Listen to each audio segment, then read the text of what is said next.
Good afternoon, everyone. This is David Cerns with Haley Marketing, and welcome to today's Lunch with Haley webinar. Today, I am very excited to present to you the fourth pillar in our series on recruitment marketing. And today's topic is employment branding.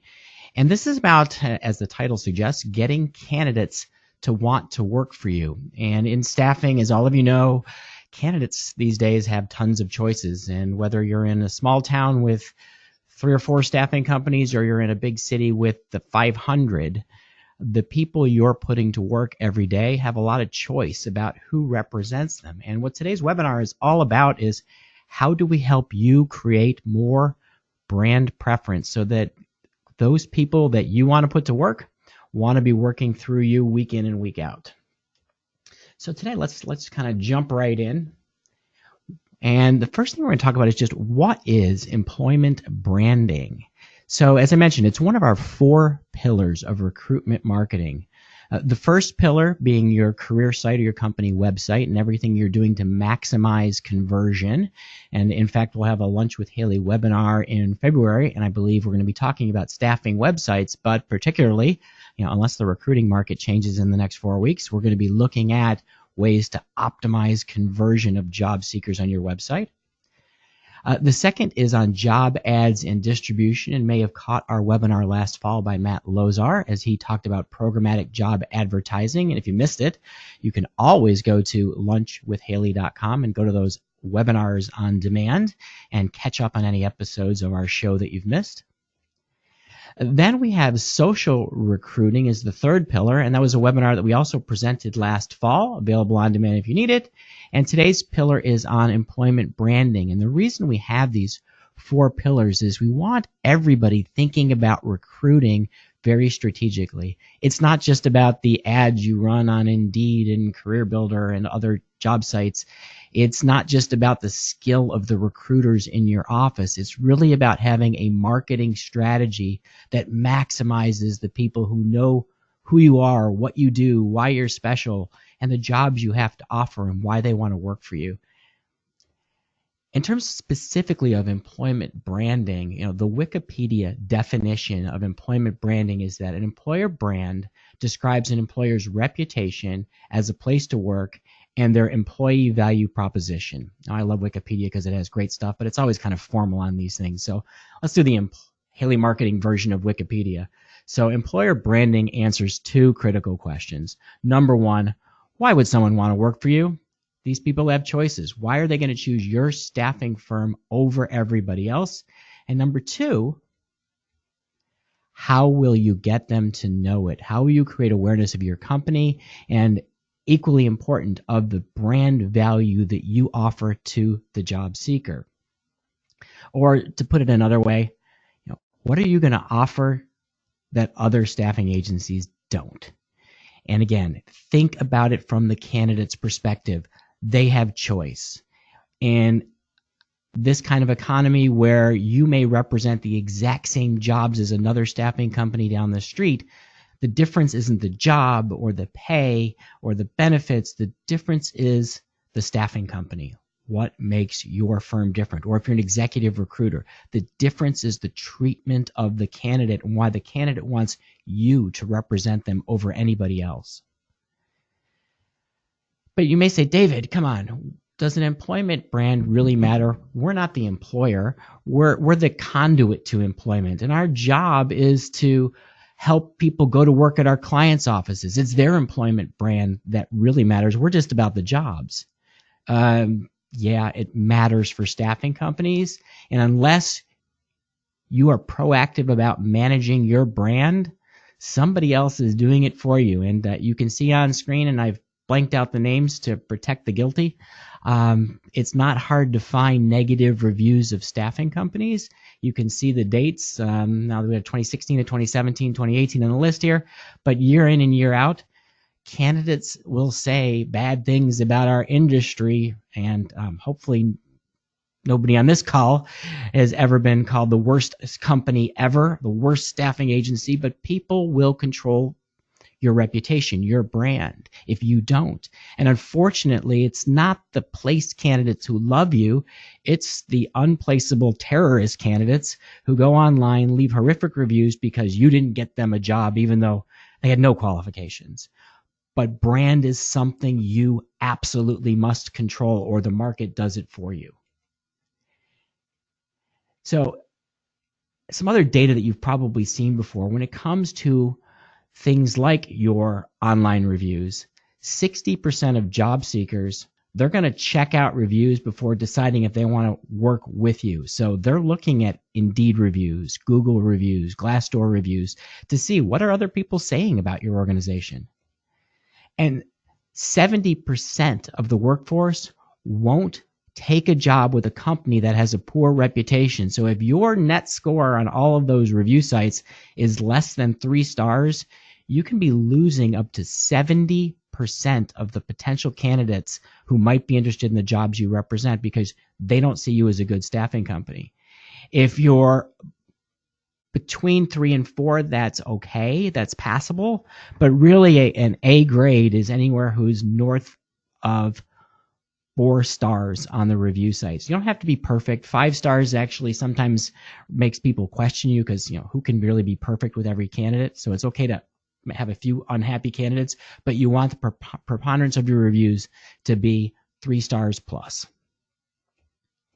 And another thing that this is about candidate loyalty, and this is probably as much an opportunity as a threat, but 84% of workers would consider leaving their current job for as little as a 1% bump in pay because they are not loyal to the brands that are their current employers. And the good news for you is that means when you've got 100 job orders to fill, there's a lot of people out there who are open to switching if you can get them something more. Maybe it's pay, maybe it's something else. We'll talk about that more in a little bit. There is a very common misperception in the staffing industry, and that's that your brand is entirely about the jobs you offer. In fact, somebody literally said this to me last week that said, we're known by the quality of the jobs on our website and nothing else. And I said, yes, I do agree. Job quality is really important, but it is not the only thing. And it may not be the differentiator because so many of your clients are putting the jobs out with multiple staffing companies. Jobs are just part of your brand. And we're going to talk for most of today's webinar about the other elements that make up having a strong employment brand. So what are the key components? There's 6 things we're going to take a look at. Number 1 is your talent mission. And we'll talk about all of these in a second after I introduce them, but essentially, what is it that we do to serve candidates? Number 2, it's our company's core values. What do we stand for? Particularly, and I'm about to use a word that I hate when people talk about the millennial generation, but you talk about a generation of people who tend to be more socially engaged than their parents. And they're more interested in working for companies that are adding value to the world and don't just have a mission of profit maximization. What are your organization's values? Do they align with the candidates you're trying to recruit? Jobs, number 3. Do you have great jobs with great companies? Number 4, candidate experience. What's it like to work with your organization? Number 5, visibility. Can I see you? Are you everywhere that I look? If I'm a job seeker, is it really easy for me to find you, or better yet, is it impossible for me to miss you as I'm looking for work? And lastly, reputation. What do others say about you? Because as we just talked about, your brand is to a large part controlled by the words and thoughts of others. So let's drill into each of those a little bit more. So talent mission, this is the value you strive to deliver to associates. It's something ideally that's aspirational. It's something that makes people feel like, wow, I want to be part of that organization. I love what they're trying to do, or I love their attitude towards people. It should provide a sense of purpose and a clear direction for your recruiters. So what I mean by all of this? Well, here's a couple of very roughly worded examples. At ABC Staffing, our talent mission is to help people we serve find the jobs that are the ideal match for their skills, experience, and career goals. Kind of generic, but you get the idea is our talent mission is to put people in their best job. And so an organization that is dedicated towards focusing on the candidate might have a talent mission that's something like this. Another example, at XYZ Staffing, our talent mission is to be a resource to every candidate we place for their entire career. Now, there's similar missions because both organizations here want to help their candidates. One is saying our goal is to put you in your ideal job, your ideal next job. The other is saying we want a lifelong or career-long relationship with our candidates, and our mission is to serve you at every stage in your career. They're similar but different. If I'm looking for a short-term temp job, staffing company ABC, their mission is a little more in alignment with what I need to accomplish. But if I want someone who really can be a partner in my career and taking me to every step up the corporate ladder, then company XYZ offers a lot more to me than ABC does. So in defining your own talent mission, sit down with your recruiters, sit down with your leadership team, and ask yourselves the question, when it comes to serving talent, how do we want to be known? What makes our company the best company to work for in our target market, whether that market's the local geography, the industry we serve, the types of people we place? Why are we the best company for a light industrial person to work for? Why are we the best organization for an IT professional to be represented by? And think about it. You're an employer to all of the associates you place. And if you think about your mission statement from a client perspective, if you're a follower of Jim Collins in the book Good to Great, he talks about you're trying to figure out where you are the best in the world at something. From an employment branding perspective, you're doing the same thing. As an employer, for people in certain skill disciplines, location, stage of career, where are you the best in the world? Define where you're going to be the best, how you're going to be the best, what will make you stand out. Along with your mission goes your core values, and these are the fundamental beliefs of your organization. These are beliefs that you would not violate under any condition. This is drawing the proverbial line in the sand that we will not cross. And yes, everyone's going to say honesty, integrity, and the motherhood and apple pie kinds of core values, but think about values that matter to the ideal candidates you want to place, and I'll show you an example in just a minute. The challenge, and this is not easy, is to define values that both fit your company, because core values have to be real. They can't just be something you say. It has to be how you live every day. And they should help differentiate you from what everybody else is saying and be important to the candidates you want to place. So let's look at a company that's known for its great culture, Zappos. And they have 10 core values. I won't read them all to you. You can see them on screen, but a couple of them. Deliver a wow through service. Really clear what they want out of a Zappos employee is just completely wow the customer. Create fun and a little weirdness. They don't want everybody to show up in a blue button down and a tie every day. They want people who are a little different, a little quirky, who bring interest to their culture, and that diversity helps them be a more a higher caliber organization, provide better service to their customers. Do more with less. They have a corporate culture about efficiency, so that's going to tell me if I'm going to work there, I'm probably going to work hard. Be passionate and determined. Be humble. So these are great core values that if I'm a high ego salesperson, I don't really fit in with number 10. If I'm not interested in constantly improving my education, then pursue growth and learning. Zappos doesn't fit me. And so you want to look at the values that really fit your organization and your ideal candidates. And I know those candidates aren't directly working for you, but your name's on the paycheck every week. And ultimately, the quality of their work product is the quality of your service offering. And so they have to agree with your company culture. In defining your core values, look at your company's current core values. A lot of them may be client-focused, but do they also fit the candidates? And if not, what do you need to add to make your core values fit talent?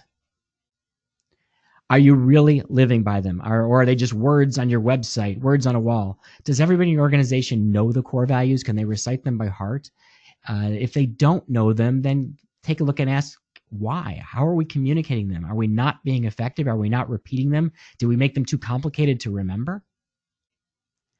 Which values matter most to your ideal candidates? It's not just about your values. It's about finding people who are in alignment with your values. And in staffing, it's a little bit backwards because we want to find value. We want to live by values that are going to be in alignment with our ideal candidates. And we want to make sure that we understand the traits and interests of the people we're placing so that we're running an organization that serves those people in the best way possible. All right, let's go to the third area, which is jobs. And obviously, you want to have great jobs that are very desirable from the candidate's perspective, jobs with awesome employers, jobs that may match the time frame people want to work, the locations people want to work. Just as important is to have great clients. And I know not every staffing company wants to divulge who they're working with. But it can be really important to tell candidates these are the companies we represent. And the reason for that is, if you're working with high quality clients, that says you're a high quality organization.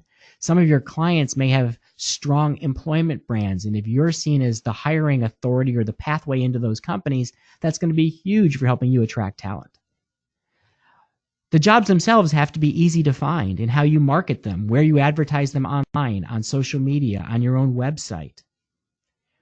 The job posts themselves have to be compelling. They have to be really well written. So you're showing the candidate, here's why you should work for us. Your employment brand, your values should come out in the way you write posts. You should be selling every opportunity with the what's in it for me to lead your job posts, and then getting to the required duties and responsibilities. Remember, every job post isn't an HR job description. It's a job advertisement, and think about advertising to your ideal candidate.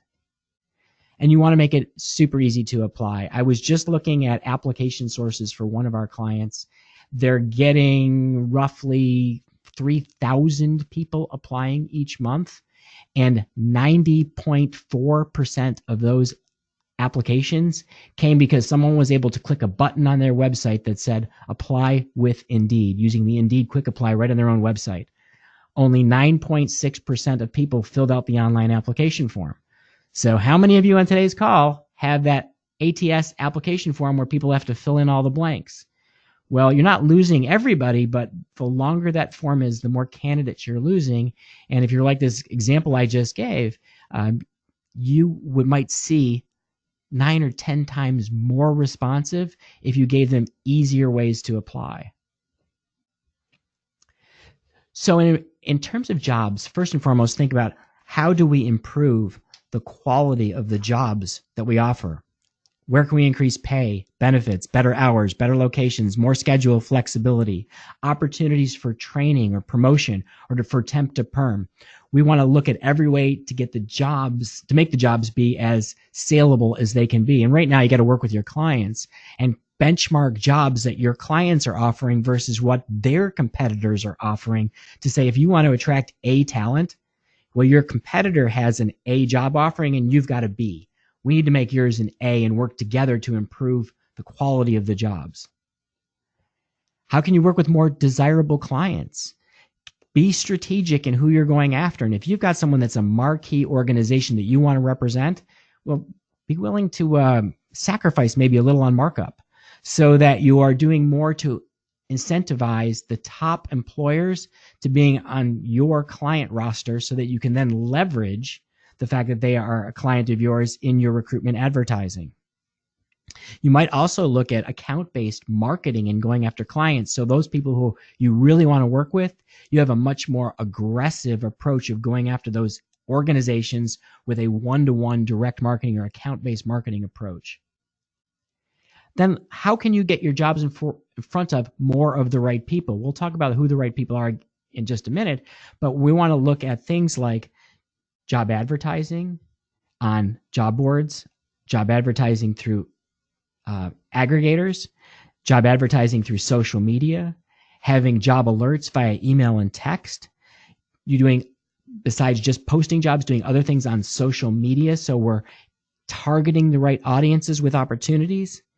potentially having a mobile app that our candidates can use to stay on top of our jobs and pushing notifications to people, and using our talent networks to push our job openings out to more people through referrals. How can we make the posts we're writing more compelling? That's a training issue. How do we teach recruiters to write? And if they won't do it, maybe we need to centralize it so that you are having one individual who's really trained to be an expert writer at job posts take care of cleaning up what everybody's putting into the ATS as their job descriptions. And then how can you simplify your apply process, shortening the forms, offering one-click apply options, having an option to apply without a resume if the candidate doesn't have one available on whatever device they're using to apply. Maybe having a chat option so if they're not ready to apply, they can at least engage with your recruiters in a conversation. And lastly, that they can opt in for alerts. So if I'm not ready to apply today, you'll continue to stay in touch with me so that I will get notifications when a job is posted that matches both my interests and my timing. And another question just came in. Any suggestions with the changes to Indeed scrubbing sites and Google entry into Google Jobs? As probably everybody knows, and I'm going to share the our Indeed Mageddon resource at the end of today's presentation, but a couple of days ago, Indeed stopped giving you guys organic distribution, organic listings of your jobs on their website. And our clients are already seeing the impact. We're seeing a dramatic drop-off in traffic to staffing websites from Indeed because all of the free job posts are gone. So with the change to Indeed, you need a strategy to replace that traffic. It's essential. The Indeed Mageddon ebook that we wrote, there'll be a link to it at the end of the presentation, but you will want to go through all 48 pages of that and work on your strategy. In terms of Google for Jobs, you need to be using a career site software product on your website, whether it's from your ATS or it's from Haley Marketing Group, something that takes the job data and adds all of the markup, structured data into the posts automatically that are needed for Google for Jobs. That is how you get into Google for Jobs. You don't buy your way into Google for Jobs. You don't push the data into Google for Jobs. You make sure the jobs are optimized on your website. There are some things you can do to notify Google that there are new jobs posted to your website. But that has to be done programmatically by the company that's supplying your ATS or the company that's supplying your career portal software. And again, if somebody needs to have that happening because you don't have it today, pardon the plug, but our job board is doing a great job getting our clients' data into Google for Jobs. All right, let's talk about the candidate experience. So it can be somewhat frustrating to be a temporary worker in today's world. And if you think about just looking for a job is stressful enough. So how can we make a better experience? We want to make sure that the actions match the words we're saying. And I've never met a staffing company who said, man, we don't treat candidates very well. We just, all we care about is filling the job order. They're basically inventory to us. No, every company in the industry talks about having a great experience for their candidates, really treating people well. Unfortunately, reality from reviews would say that isn't true for the industry as a whole. So we need to figure out how we can make sure everything we're doing day in and day out, our processes and procedures match what we're telling our candidates. We have to make sure that working for our organization is more rewarding, maybe financially if we can offer better jobs, but certainly in terms of how easy it is, how well you communicate with people, how well you encourage people to get to the next level, or you present opportunities for advancement or higher pay. It should be more rewarding working for you than any other staffing company. It also should be easier to work with you, easier to apply, easier to get information about the job assignment, easier to get feedback, easier to get the next assignment. Because the moment it's not easier to work with you, the candidate is leaving to work with another staffing company. So how do you create a world-class candidate experience? Step one is process map. Draw out step by step everything a candidate goes through from the time they first learn about your company until they've retired. Okay, that might be a little bit extreme, but at least until they're out on their first assignment and getting their first paycheck. Once you've laid out the whole process, look to streamline it. What steps can you get rid of that just they're not really needed? We're just making people jump through hoops that we don't need. And if we have to keep the process step, how do we simplify it, making it faster to complete, easier to complete, more convenient? And if we can't do any of that, let's at least make it more fun, less painful. I've used the example, I think on past Lunch with Haley's, but I know for sure in some recent Be a Consultant training with our team of making process more enjoyable. And my favorite example is Disney World. If you go to Disney World, you know Disney World equals lines and wait in line. So what has Disney World done is they've turned lines into entertainment. They've done it with TV monitors that have interesting shows that divert you while you're standing there and remind you how much longer you have to wait. So they're constantly setting and refreshing expectations. They're making it less painful to stand in the hot sun for an hour to get on It's a Small World than it would be if you were just standing there with no information, no distraction. And if you think about going through applying for a job, the interview process, testing, orientation, onboarding, it's a lot of stuff a candidate has to go through and a lot of opportunity to make the process more enjoyable. Big thing for everybody on today's webinar is communicate more and more and more. We can't over communicate. Remember, our temporary associates, they don't come into our offices to work every day.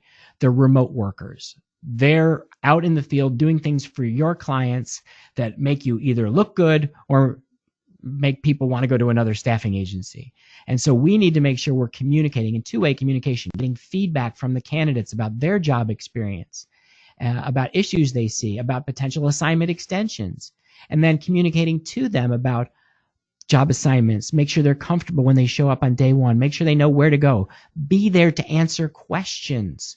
I know I was at an executive forum meeting a few years ago, and there was a panel of two very anti-staffing industry people talking about everything that's wrong with the staffing industry. And one of the presenters made a comment that there's nowhere to turn when you need help, that the temporary associate, particularly the light industrial temporary associate, doesn't know who to call, how to call, if they're concerned about a situation. And that's how people get hurt on the job. And sometimes, sadly, that's how people have gotten killed on the job, is they just didn't know how to raise their hand and say, this doesn't seem right, someone help me, because they're in a work environment where the client isn't providing that guidance and they don't know how to reach out to their staffing company. Make communication easy and two-way. All right, and lastly, we want to talk about visibility. And visibility and reviews happen in two places: online, at every touch point, every interaction that a job seeker could be with us, we want to make sure we're in front of them. ITRW, in the real world. Branding isn't just something that happens online on your website. It's wherever people are going in the real world. Are they seeing your brand? Are they engaging with your people? Are they hearing stories about you? And just as importantly, word of mouth. Are your candidates telling your stories for you? We're going to talk more about strategies for that in a little bit. But we want to think about maximizing visibility in every way possible, digitally, in the real world, and through people telling our stories, building networks of people who are our brand champions. One of the interesting stats I found in doing research for today's presentation is that only 20% of companies have an employer branding strategy. I'm like, wow, that seems really poor. So many companies, and this isn't staffing companies, this is all companies, don't have an employer branding strategy. But I thought, wow, this is great if you're on today's webinar, because that means you have an enormous opportunity. 73% of companies aren't doing anything, which means just putting a rudimentary strategy into place gives you tremendous opportunity for differentiation to attract more candidates to you and not to your competitors who aren't putting together a strategy. All right, so next we're going to talk about how to communicate your employment brand. We just talked about the 6 elements of creating the strategy, but how do you tell the world about your strategy? Well, there's 4 parts to an effective messaging strategy: positioning, key differentiators, value proposition, and core story. And let me explain each of those in a little bit of detail. First off is positioning. Positioning is thinking about where do we exist in the marketplace? And I love to think about positioning in a couple of different ways. One is to think about it as a pie. And that pie represents your local market or your vertical market that you served. And the idea is I'm going to carve out a slice of that pie that I own. So what part of the talent marketplace do we want to be known as being the best in the world at? And the mistake is trying to be too broad and being the best in the world for everybody. We want to first define who is our ideal candidate. And then we want to define is what unique value do we offer to those individuals. And the technique in marketing we use to do that is creating personas. Thinking about creating a definition of who our ideal candidate is. And I know it says Maggie age 52 as an example here. You're not using Maggie age 52 to say we recruit women of a certain age, but using it to mentally think about we have a demographic of people who are like Maggie. How do we appeal to the Maggies of the world? And you might have lots of different personas you appeal to, but they're going to fall into certain types of buckets. And you want to think of the candidates who have been the most successful for you. Those are the ones we want to really build our positioning around because those are the ones you want to attract. Doesn't mean you won't place other candidates. It's just they're not quite as good for you as your ideal candidates. So we want to define how are you positioned, for whom are you the best in the world. And that persona is going to look at the demographics of the audience, stage of career, stage of life, and probably most importantly, their common challenges and interests. If I'm placing light industrial people living paycheck to paycheck who might have 3 different jobs, my value proposition is really different than a long-term engineering contractor who's going to be, this is his primary job for the next 3 to 5 years is the contract position that we're providing. Very different personas, very different value propositions. Depending on the kind of staffing you do, you need to match your message to the audience. Then there are the key differentiators. So essentially, what attributes of our company make us different? I loved the ad I saw on the right when I was Googling some examples for today's presentation. Evil genius seeks minions to sacrifice their lives in world domination attempt, must be prepared to work 24/7 for fascist psychopath, for close to no pay, messy death inevitable, but costumes and laser death rays provided, no weirdos. So I believe this was an ad for the movie Minions, but it was a cute way to think about your value comes from understanding your ideal candidate. And your value and your key differentiators become from who are the clients you work with? Are you working with the biggest employers in the market, the fastest growing? Or maybe you're representing jobs that people don't find on their own because they're small to mid-sized companies. You know they're there, but most people wouldn't. It can come from the jobs themselves, the quality of the positions, the pay rate, the times of day, the opportunities for advancement, pay and benefits. You want yours to be the best, as we've already talked about. But there are other key differentiators, your communication, your technology you offer, your policies. Are you a more candidate-friendly organization than your competition? If you are, you have a distinct advantage in attracting talent because a lot of the things at the top of the list, clients, jobs, pay, benefits, it may be harder to stand out because your competitors have the same clients, jobs, pay, and benefits. Or you have a variety. Not everyone's going to be the job is going to be the best, but communication, technology, and policies, every company on today's webinar has the opportunity to say, yeah, we really can do things in a better way than any of our direct competitors. Key differentiators flip to become value propositions. So key differentiators are sort of, these are the attributes, facts about our organization that separate us from everybody else. Value proposition is flipping that on its head and said, from the candidate's perspective, why does this stuff matter? Why does our positioning make a difference? How do our differentiators translate into a better value for the candidate? And what do we offer that no one else does? And if you're not a Will Ferrell or Elf movie fan, I apologize. I was working on this presentation over the holidays, and so the picture of Buddy the Elf being all excited about, I don't remember what it was at the time, maybe receiving candy, just made me think about you want your candidates to have a sense of excitement about the value we offer. And if it's just a meh, they're another staffing company, who cares? That's not going to breed candidate referrals. That's not going to breed retention. You want to think about what would make our candidates fiercely loyal to our organization, because think about your cost of recruiting and bringing in new talent. Think about the tens of thousands of dollars a year you spend on job advertising. The stronger your value proposition, the less you need to spend on job advertising.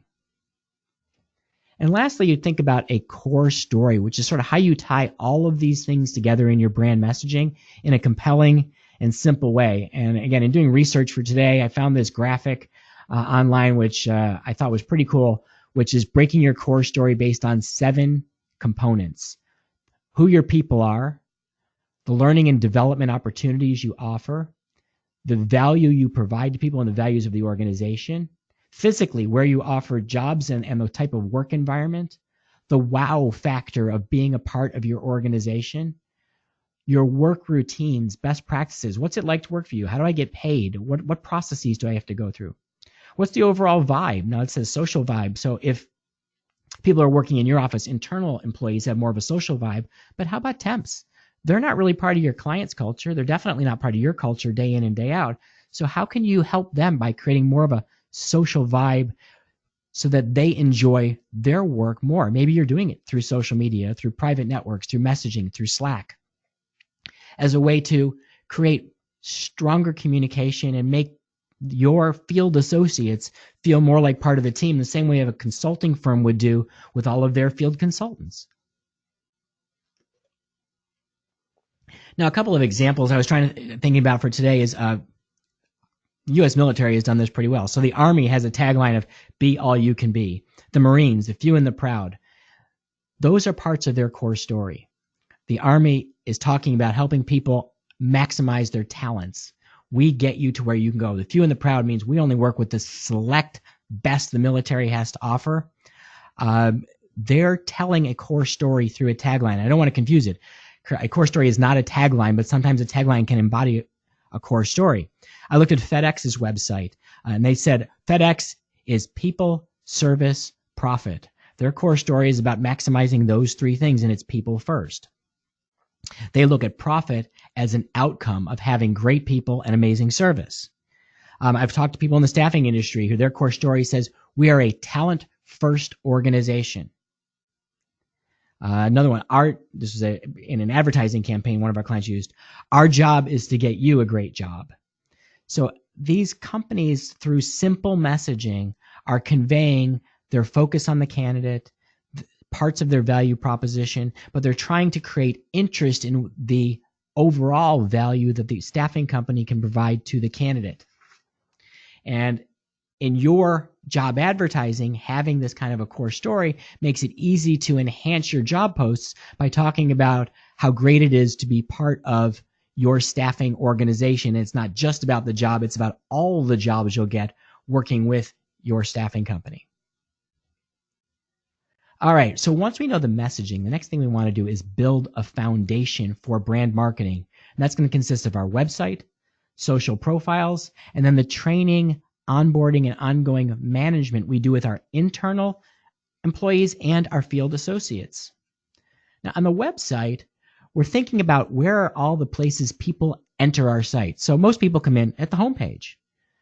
Some people will come in directly at a job seekers page. Even more people will come in directly on an individual job post or your careers page. A lot of people may see a blog post that you share on social media, and they're coming directly into a job post as the entry point to your website. Or maybe they were trying to find your phone number or driving directions, so they come in on an office or a location page. And likewise, it could be a contact page that's the entry point to your website.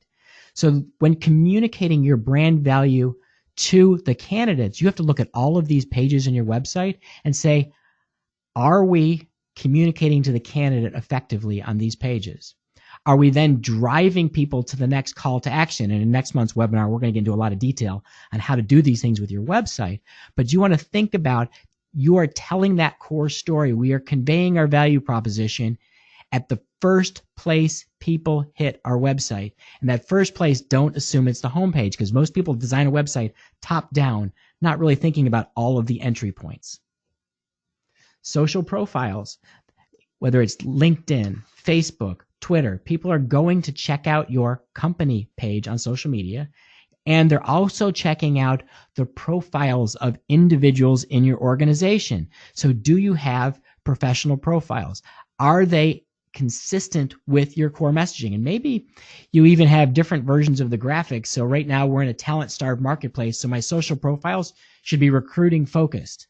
You know, if we happen to, let's not even say this out loud, slow down, and there's, again, more candidates than job orders, then we want to change our social profiles to be more client focused. But right now, for every staffing company, your social profile is probably all going to be recruiting focused, and are they in alignment with your brand messaging? And then for your individual recruiters, if they have pages they use for work, are those pages in alignment with the company values, the company talent mission? Are you conveying a similar message, or even better, maybe you're conveying the same message on your recruiter pages and giving them what they need to set up their pages on LinkedIn and Facebook and Twitter and Instagram. The key on your social profiles is consistency, so that wherever I go as a candidate, I'm getting the same message from your organization and that you're conveying that employee value proposition everywhere. In terms of training, really what we're thinking about here is internal team members. Do they all understand the value we're trying to deliver to candidates? And it can be really hard when their compensation is based on making placements. So why do I have an incentive to talk to a candidate I'm not placing, or to talk to a candidate who's not right for the job order I have available today, when my comp is based on getting the candidate for the job order and I've got 100 job orders to fill? So I need to train the recruiters about how we need to treat candidates and the systems we're going to put in place for our recruiters to use to help them nurture relationships with candidates, whether or not we need to place them or can place them right now. When I look at onboarding for our temporary associates, are we setting the right expectations for their on-the-job performance? Are we making sure they understand the company values and mission, and that they know all of our communication processes so that if they need help, they know when and where and how to get it?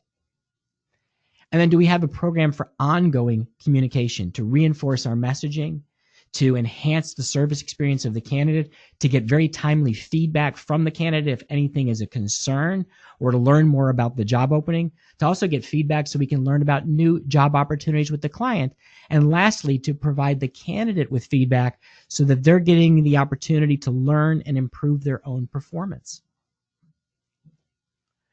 All right, next up is how do we get the word out? So we've thought about the foundation of building our messaging, making sure that everywhere people go online it's consistent, but now we have to tell people about our brand message. So we're going to get our words out through advertising, online visibility, in the real world visibility, brand ambassadors, and client advocates. And by the way, before I go on, somebody called me out in the last section for skipping reputation. That was by design, because we will be coming up to an entire section on reputation management in just a little bit. All right, first off, job advertising. When you think about job advertising, you want to think about all of the places you can advertise your jobs. And don't just think about the job boards and job aggregators. Sure, that's a starting point. And you want to think about which jobs are which job sites are most relevant to your ideal candidates, and you want to test. I know a lot of people who are losing that free traffic from Indeed. You're going to test Indeed and ZipRecruiter, and then you may test newer companies coming in like Nuvo and Adzuna, so that you can see which sites are delivering candidates to us, what quantity, what's the cost per candidate, and ideally, what's the cost per placed candidate, so you can start looking at performance of the job advertising. Then you want to look at distribution. A lot of companies will take your jobs for free. If you're not using a career portal software that will push out the jobs to a number of free aggregators, you want to start using one that will, so that you're getting maximum organic reach of your jobs. And that distribution can be to aggregators, it can be to social media. You want to look at all of the ways to get as much free distribution as you can. Then there's the paid advertising, whether you're using job posts, job slots, pay-per-click advertising, pay-per application. You want to be testing systematically for the different job titles we represent, what sites are producing the most efficient, the highest ROI for our job advertising investment. And if you're not using some sort of programmatic advertising software, like we work with Appcast software, so it allows us to measure every single job site, what's it costing us per candidate that we're seeing. And then once you start to know, hey, we need 10 candidates for a job, now we can stop spending when we get 10 candidates and shift that money to other jobs. So job advertising, we're trying to maximize the reach by getting as much money behind the jobs that need it as we can. There's the whole world of social media. Are we advertising? Are we buying job slots on LinkedIn? Are we posting for free on Facebook? Are we sharing jobs through Facebook and LinkedIn groups? And then lastly, related to that is social advertising. Are we using pay-per-click advertising to reach people who match the profiles of our ideal candidates by location and job title?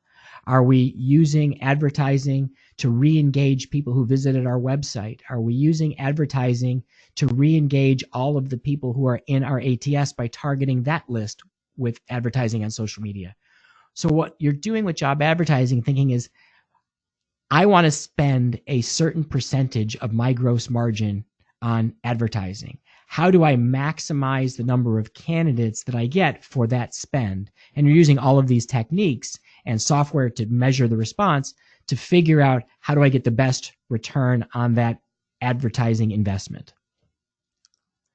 Let's move on to online visibility. And there's so many ways people can find you online. Search engine optimization. When people do a search, are they finding you? But with SEO, don't just think about, are people searching for temporary staffing in Rochester, Minnesota?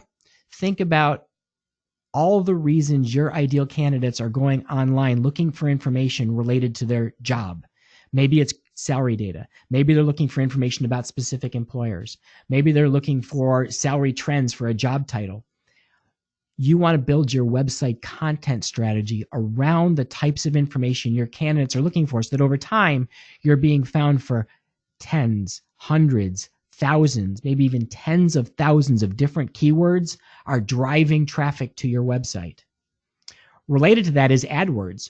Which of those words are most important for driving relative job seekers? And AdWords is paid advertising. We want to go buy AdWords on Google and Bing and Yahoo. So when people are doing a search, our ad is appearing right at the top of the page, or even above that Google for Jobs box. Then there's remarketing. Are we using ads to stay top of mind with people who have visited our website, with people who have applied with us in the past, which is a form of remarketing called matched audience advertising, where we upload that list of all of the candidates in our ATS into Facebook or into Google, and we target that list with our ads to try to bring them back to our company.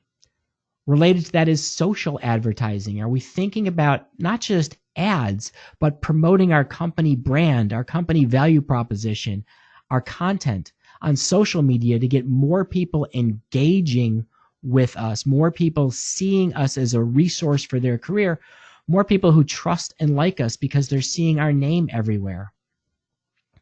And then there's display advertising. Maybe it's a local chamber of commerce site or a local business newspaper, or maybe it's your local church. We want to have online display advertising on the websites that our candidates frequent. We just had a call with the sales reps from Waze, the travel GPS application. Waze now offers advertising, so as you're driving around, you might be passing by an area which has great jobs, and Waze can show you ads. There are lots of new techniques for using in-app advertising as display ads to get the attention of people when you're on somebody else's platform. And lastly here, content marketing and social sharing. Do we have a great content plan of information that's going to be really relevant, really interesting to the people we want to place? Don't just share interview tips and how to dress for success. Nobody's interested in that. Think about the problems people have in their daily lives. Think about the things they're interested in. Hey, it's almost Valentine's Day, so people are looking for gift and restaurant ideas. What are the best restaurants for Valentine's Day in your market? Yeah, it has nothing to do with staffing, except maybe people need a better job to pay for dinner. So you write a post on stuff that people are interested in, and you share it on social media. That's the stuff that gets social engagement. That's the stuff that gets people back to your website. It has to be interesting based on the topics people are really interested in reading about. And then there's the in the real world visibility. First and foremost, where your office is located. Do you have a sign? Is the sign up to date? Does it help convey who you are. I've seen companies here where I am in Buffalo, New York, that bought signs for their businesses in the I'm guessing 60s, and have not updated them since, even though their logos have changed. Even though their company brand online looks great, you drive by their building, it looks horrible. So does the building exterior, does your signage, does it match your brand? Do you have print and outdoor advertising that also helps convey your brand? So where people are going in the world, buses, billboards, they're seeing you and you're trying to convey your value proposition. You're not advertising individual jobs. You're advertising your differentiation as an employer. How about events? Are there charity events? Are there social events? Are there professional associations that you can become more involved in to increase your visibility? That can be done through speaking, sponsoring, helping to just promote those events, being on the board of those associations, which ties to more community service. Are your recruiters really active in the community? I was talking to an IT staffing company 2 days ago, and they said, yeah, they don't really do anything after 5 p.m. The recruiters used to be very involved in local meetups and local user groups. They stopped because they didn't want to be intrusive on people's nighttime lives. Well, guess what else happened? They stopped getting as many candidate referrals from those organizations. So being part of the community you serve is a cost of business, is something you should dedicate time towards. Are you on site regularly at all your client locations, whether it's just to say hello to the people working there, maybe it's to drop off, if you still do paychecks, drop off paychecks, but maybe it's to bring out brownies to say thank you for everybody for doing good work, or if you have an employee of the month, to go out and recognize that person. The more you're on site in front of your employees, the better they feel, but you're also on site in front of your competitors' employees, helping to introduce your firm to those individuals and show them, hey, we're a better company to work for. You should come apply with us. And then think about remote recruiting. Are we making it easy for candidates to apply in other locations and besides having to come to our offices? I know a number of companies now have some sort of a recruiting van or RV that they take to events to recruit on site. And most staffing companies have gotten more and more into making their intake, their onboarding process, mobile enabled. So a candidate can do the majority or all of the recruiting process without ever having to physically step foot in the staffing company's offices. How about brand ambassadors? Do you have any sort of a program to really turn your temps into influencers? Do you take the people who are your top performers and pay them, offer an incentive to have them spread the word about your firm? Do you offer them content that they can share? Do you give them branded apparel to wear to work? Do you provide them with any special incentives so if they refer someone, they get an extra referral bonus because they're an ambassador? Do you do more to communicate with them to really make them feel like part of the team? Brand ambassadors are huge in the retail world. Most retailers now live on their Instagram brand ambassadors, people who will share the message about the clothing products that they sell. But staffing companies, even though we have dozens, hundreds, thousands of potential brand ambassadors getting our name on their paychecks every single week, we don't co-opt them into being part of our remote influence team and helping really to spread the word. We don't treat them like a core part of our organization. And there's such a huge opportunity. I wouldn't take everybody, but to take your top performers and incentivize them to become your brand ambassadors. And likewise, how about client advocacy? So this picture on the right here shows the evolution of a client relationship. So a suspect, somebody who you think they should be a client because they fit a certain profile, but they don't even know who you are. So you start marketing to them. Well, then they become a prospect and they're aware of who you are, but they don't have a reason to buy from you. Then they place that first order and they become that new customer. And ideally that new customer, they like what they experience, they stick around and they become a client. And that's usually where most relationships end. But how many of you are working to make your clients into advocates? Are you partnering with clients so they're referring candidates that they don't hire because they want to help those candidates get placed, so they send them to you? Are you leveraging client relationships to accelerate placements? Are you focusing on delivering some sort of a service experience to the client that other companies either can't or simply won't match? The more you wow the client, in your service delivery, in your follow-up, in the information you provide, in the way you prepare your candidates. Not only are you improving your service and helping your sales process, but you're making those clients want to tell your story. At Haley Marketing Group, we talk about having a mission of share-worthy service, which is trying to provide service at such a high level that people want to tell others. You want to have share-worthy service in your organization. Every staffing company I've ever spoken to says one of their differentiators is their service. They may not use the word service, but they use some derivation of service.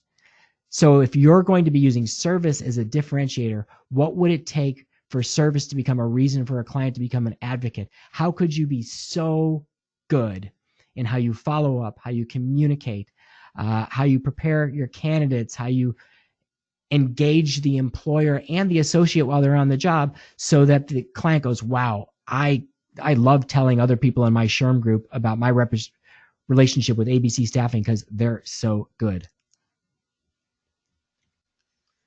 All right, and as promised, I think our last major section here is on protecting your employment brand. As you could tell from the last 55 minutes of discussion, there's a lot that goes into creating a good brand, defining all of those 6 attributes of your brand, thinking about how to build that solid foundation of your messaging and your website and your social profiles, communicating online in the real world and through word of mouth. But as we talked about in the very beginning, now we have to protect it. We have to watch the reputations we have because our candidates have a huge amount of control and influence over our employment brand. So we need to be proactively monitoring our reputation, checking the review sites, having Google Alerts set up so whenever somebody says something about us, good or bad, we're being notified. We need a proactive reputation management system, not surveying once a year or once every 6 months, but regularly getting feedback from candidates we've placed, candidates we're working with, candidates we just interviewed.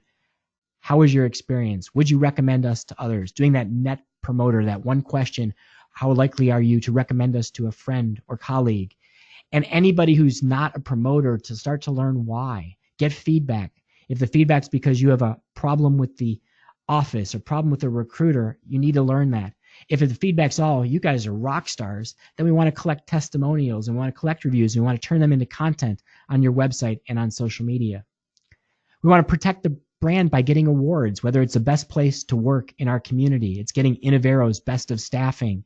It's getting Staffing Industry Analysts Best Staffing Companies to Work For. It's getting an award in an industry you serve. See, a lot of staffing companies that get awards for being fastest growing. That's not an employment brand award. You need awards that are for being a best place to work for talent. You also want to build in a feedback loop, whether it's through doing surveying like a reputation management or having an app or just having a hotline that people can contact you. You need to get feedback from your candidates. So anytime there's a problem, people know they can speak up and you'll help them. And you need ongoing communication internally and with your field associates to reinforce the brand, share feedback, both positive and negative, and consistently communicate expectations of performance. What do you want? And also to recognize both internally and externally people who are doing a great job. And lastly, let's talk about future-proofing your brand. One way I mentioned is monitoring. Google Alerts, social review sites. You want to make sure you're monitoring so in real time you're getting updates when people say things about you. That you're doing the things to get feedback as a consistent process. Associate surveys, having somebody mystery shop your own company, building in through your apps or through your service automation processes, ways to get feedback on every job assignment. That you're striving not just to continually sell and recruit, but continually improve and reinvent your processes. And don't be shy about tooting your own horn. Through PR, through social media, through employee communications, you do great things for your clients and candidates. You do things that make people really, really happy. When you get that success story, turn it into a blog post, share it on social media, turn it into graphics that you share, but brag about yourself because that is a part of building your brand. The more you are visible, the more you are showing off and getting others to show off the good work that you do, the stronger that brand will be and the harder it is for any one person to do damage to your reputation. All right, and just finally, to wrap it up, a couple of resources from Haley Marketing Group. If you have not already downloaded or have been mailed our Smart Recruiting Checklist, go ahead and get it. You can get it at haleymarketing.com/smart recruiting. This is a document that we put together that goes through the 4 pillars of recruitment marketing: career sites, job advertising, social recruiting, and employment branding. And there's more than 190 yes/no questions to help you evaluate what you're doing right and the areas for improvement. If you did not already download our Indeed Mageddon ebook with 48 pages of ideas on how to deal with the fact that the days of free organic listings on Indeed are now gone. What strategies can you use? There are 7 strategies and a ton of tactics in that ebook to help you do recruitment marketing more effectively. And lastly, this is a little ahead of the game because we have not yet officially announced this, but our digital dominance service, where we really are focused on blogging, social media, reputation management, pay-per-click advertising, SEO, it's about to be announced again. So you are, in today's webinar, the first to hear about it. In fact, the official new landing page will go up in about a week with all of the details of what's new for 2019. But if you just can't wait, our 2018 page is still available. You can get it from haleymarketing.com/DD2018 details. See all the things that we can do to really help you put in place that social recruiting program, which is what Digital Dominance is all about this year. All right, and that stated, we are just at 3 o'clock, so I will open it up for any questions if anybody wants to stay on. And while I'm waiting for questions that come in, if you are available, I hope you will be, our next webinar is a product demo, or demo, and our very own Brad Biley will be walking everyone through the details of the 2019 Digital Dominance Program. And then in February, I misspoke earlier. I said it was the website one. I forgot we pushed that back. And we actually have a really exciting one. Brad Smith and Brad Biley are going to be doing Social Media 2020, getting ready for the exciting change of date, but really improving the focus and vision of your social media strategy. And that is coming up Valentine's Day. So what better way to spend Valentine's Day than with your friends at Haley Marketing Group? All right, we did have right now, looks like just some comments back, and so thank you very much to everybody for the nice words. I'll stay online and answer questions via chat if any come in for a few more minutes, but from all of us at Haley Marketing Group, thank you so much for being part of today's webinar, and we hope to see you at our next Lunch with Haley event.